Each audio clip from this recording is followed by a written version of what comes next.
शुभ सकाळ मंडळी. यूट्यूबसोबत जुळून राहण्यासाठी आमच्या रिकामटेकड्या काळात बनवलेल्या व्लॉगमध्ये तुम्हा सर्वांचं स्वागत आहे.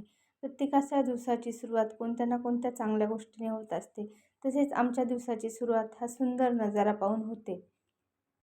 नुकताच आम्ही योगासनाचा छंद जोपासला आहे. काही चुकतात तर काही बरोबर येतात, पण हा आमचा प्रयत्न नेहमी सुरूच राहील. नो पेन नो गेन म्हणत आज आम्ही आमचं वर्कआउट कंप्लीट केलं.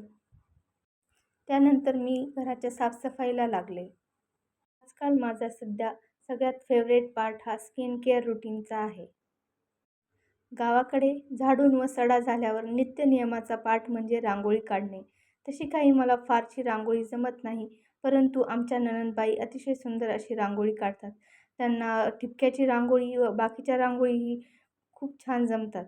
त्यामुळे आज त्यांनी दारात सुंदर अशी ठिपक्यांची रांगोळी काढली होती. देवपूजेनंतर घर व मन हे एकदम प्रसन्न झाले होते. चहा घेऊन झाल्यानंतर सकाळच्या जेवणाची तयारी सुरू झाली. त्यामुळे आम्ही घराच्या मागे असलेल्या शेतातील फ्रेश गवार तोडून आणली. मस्त अशी गवारीच्या शेंगाची भाजी व ज्वारीच्या भाकरी असा बेत बनवला होता.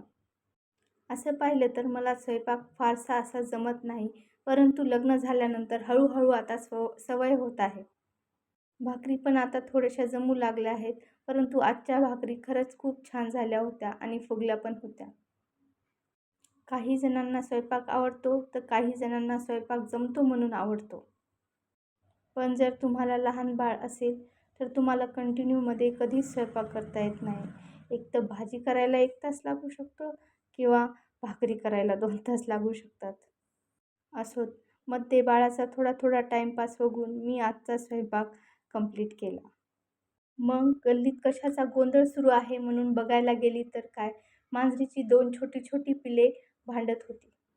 आणि त्यांना बघून मला माझ्या भावांची आठवण झाली. आम्ही पण बहीण-भाऊ ना, काय असेच कुत्र्या मांजरासारखे भांडायचो. काही वेळ ओवीसोबत टाईमपास करत दुपारी काहीतरी चटपटीत खावं म्हणून आम्ही भेळ बनवायला घेतली.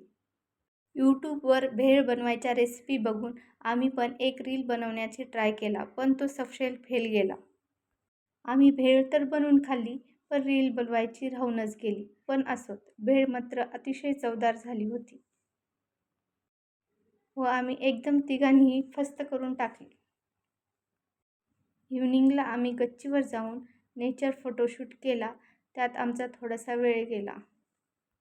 तर मग हा आमचा पहिला व्लॉग कसा वाटला?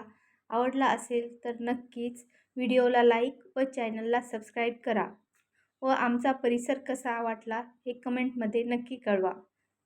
Thank you. बाय.